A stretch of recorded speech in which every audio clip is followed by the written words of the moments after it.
अब दुनिया में जब भी आप किसी के सहारे जीते हैं, किसी का मत खाइए सर। किसी से अगर 1 रुपये खा रहे हैं तो उसे 2 रुपये खिलाइए, और अगर नहीं खा सकते हैं तो किसी का खाइए भी मत। मिर्जापुर में ललित का हाल देखे ना, ऐसे ही हाल होता है जो दूसरों के सहारे जिंदा रहते हैं, ऐसा ही हाल होता है सर। अगर आप किसी पर 1 रुपया नहीं खर्चा कर सकते हैं तो उसका 1 रुपया अपने ऊपर खर्चा मत होने दीजिए। जब तक संभव हो दुनिया में किसी का एहसान मत लीजिए, नहीं तो कल आंख दिखाएगा तो आप गाली नहीं दे पाएंगे। इस देश में लोग जितना अपने मां बाप को बुरा भला कहते हैं उतना किसी को नहीं कहते। एक साहब एक बार मेरे पास आए, बोले हमारे मां बाप हमारे सबसे बड़े दुश्मन है। मैंने कहा क्यों? बोले मैं आईएएस की तैयारी करना चाहता हूं और वो मुझे आईएएस की तैयारी नहीं करने दे रहे। मैंने कहा क्या कह रहे हैं? कह रहे पहले कोई जो है और नौकरी कर लो। मैंने कहा बुरा क्या कह रहे? क्या करते हैं? बोले पिताजी हमारे चपरासी हैं। मैंने कहा इतना बड़ा कर दिया, वो एहसान नहीं है? यही एक देश है जहां सांड को भी पाला जाता है।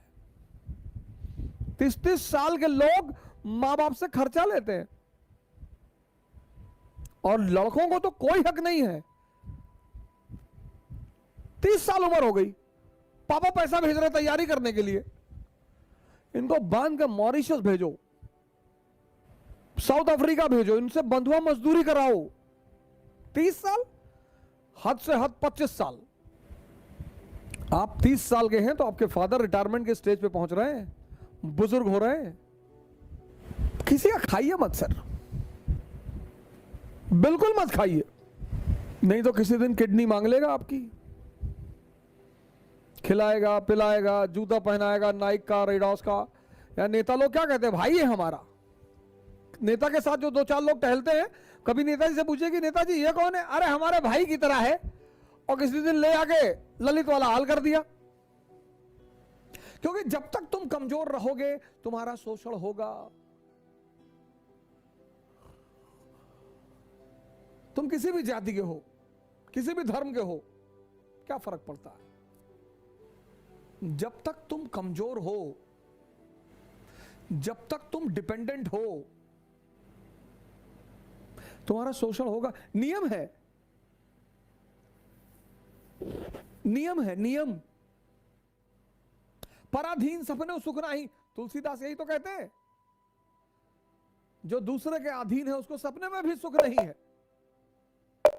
पराधीन सपने सुख नहीं। एक पक्षी है रैवन, वो बाज के कंधे पे जाके बैठ जाता है, और बाज शाहीन,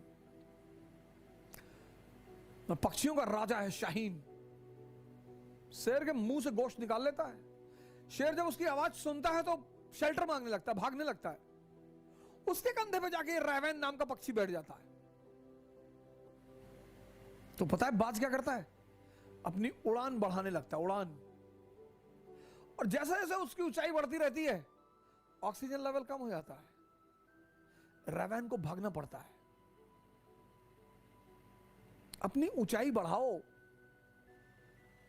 इतनी बढ़ाओ कि जितने लोग तुम्हें दबाना चाहते हैं उनका दम घुटने लगे, वो खुद ही भाग जाएं।